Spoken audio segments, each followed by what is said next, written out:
అని చెప్పని ఇందులో ఒక ఆయన ఏదో నిందితుడు అన్నాడు, అనుమానితుడు అన్నాడు, మిగతా వాళ్ళందరూ రకరకాలు చెప్పారు.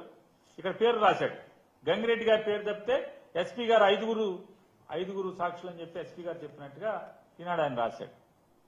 ఇందులో మాకు ఎరుకున్నంత వరకు పోలీసు రికార్డు ప్రకారం 3 సాక్షులు. ఆ 3లో ఏ సాక్షి కూడా అవినాష్ రెడ్డి గారి పేరు కానీ వాళ్ళ తండ్రి గారి పేరు కానీ చెప్పలేదు. రెండోది, ఎవరైతే వాళ్ళు నిన్న మొన్న చనిపోయినటువంటి రంగన్న, వాచ్మెన్ రంగన్న గారు కూడా 164 ఇచ్చింది. దాంట్లో కూడా రంగన్న గారు జడ్జి దగ్గర నమోదు చేసినటువంటి సాక్ష్యంలో కూడా అవినాష్ రెడ్డి గారి పేరు కానీ భాస్కర్ రెడ్డి గారి పేరు కానీ లేదు. మరి ఏంటి ఇలా మరణించటం వల్ల ఒకవేళ మా పార్టీకి సంబంధించినటువంటి అవినాష్ రెడ్డి గారికి ఏ రకంగా లాభం అని నేను ప్రశ్నిస్తాను మిమ్మల్ని. మీరు ఇవన్నీ కూడా రుద్దే ప్రయత్నం చేస్తున్నారు కదా, ఇదంతా బురదేసే ప్రయత్నం చేస్తున్నారు కదా ఈనాడు పేపర్ ద్వారా, అలాగే కేబినెట్ లో మీరు చర్చించడం ద్వారా. నేను చంద్రబాబు నాయుడు గారిని అలాగే ఈనాడు వాళ్ళని ప్రశ్నిస్తున్నాను.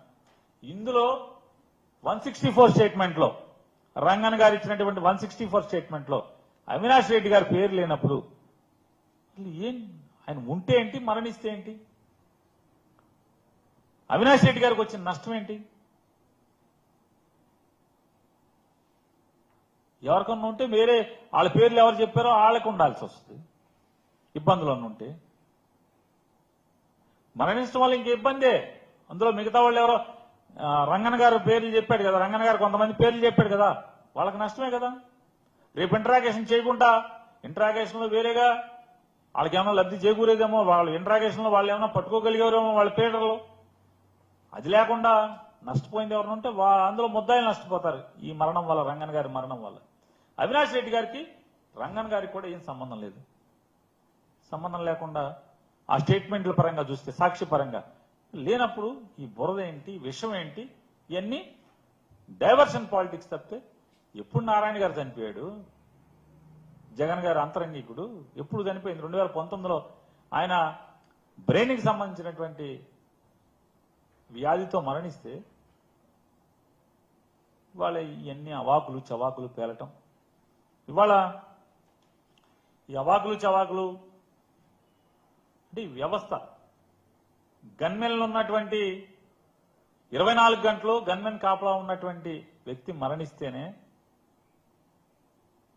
పోలీసు అధికారులకి, అంటే మా డీజీపీ గారికి కూడా అనుమానం అని చెప్పి రాస్తున్నారు కదా వీళ్ళు, వాళ్ళకి ముఖ్యమంత్రికి అనుమానం ఉంటే, అంటే మీ వ్యవస్థ, మీరు నడిపే వ్యవస్థ మీద మీకు ఏ మాత్రం నమ్మకం ఉందనేది మీరు చెప్పకుండానే మీ నోటితో మాట్లాడడం వల్ల తేటతెల్లమవుతుంది.